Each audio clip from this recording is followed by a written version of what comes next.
السلام عليكم أيها الشباب وأيها المتابعين.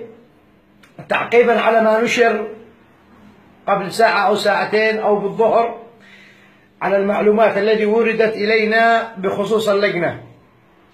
طبعا في ناس يراسل على الواتساب: أنا خدماتي موقفة. يا أخي احنا نقول أي مشكلة خدماتك موقفة، حج، بصمة، مختلف مع كفيلك، جاك بتأشيرة وما طلعكش الإقامة، كفيل ضايع، كفيل بلغ بك، كفيل ادعي عليك، معك حكم من محكمة، معك إبعاد، أي مشكلة تخص اليمنيين لجنة تشكلت لحل قضايا أي مشكلة أو أي عائق. بعضهم السيستم ما فتحش معاه، بعضهم كفيله ما جددلوش، بعضهم. طبعا هذه المشكلة مو مخصصة للمقيم، لا، مقيم، زائر، حكومي، زيارة عائلية، زائر رسمي، دخلت المملكة. المهم أنت داخل المملكة. على العموم حبيت على بعض اللي يستفسروا أنا كده ونصب علي واحد لا تجيب لي يا أخي الموال كله.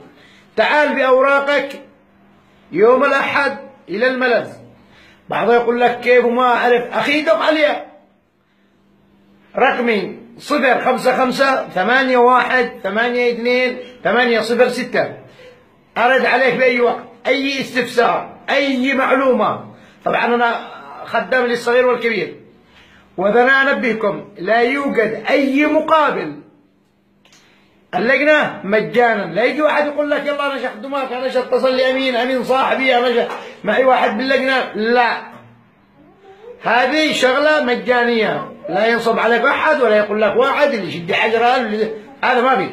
هذه مثل ما روح على البيت بيص حباكة وتضحك الملك سلمان وقول حفظك الله يا الملك سلمان، وحفظ ولي العهد ولي العهد، ونشكر ولي العهد ونشكر ولي العهد على ما بذلوه وما قدموه لليمني أو إلى اليمنيين، سواء كان هنا أو باليمن.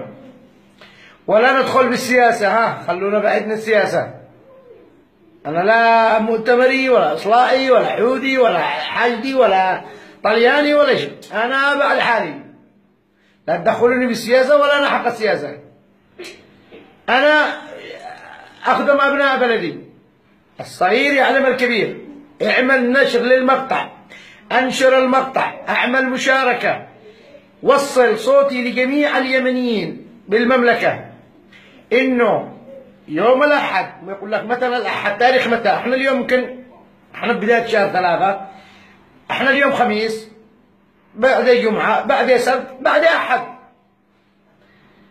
أنا والله ما أدري اليوم التاريخ كم، لكن احنا اليوم يوم الخميس، أعتقد 4/3 أو 5/3 يمكن. العموم جوالي مفتوح، أي استفسار، أي شيء تلاقيني بالملز مخرج 14. أخدم الجميع بلا استثناء، أي واحد من عمي، أي واحد أقربائي، على عيني وراسي. هذه رسالتي إلى جميع اليمنيين.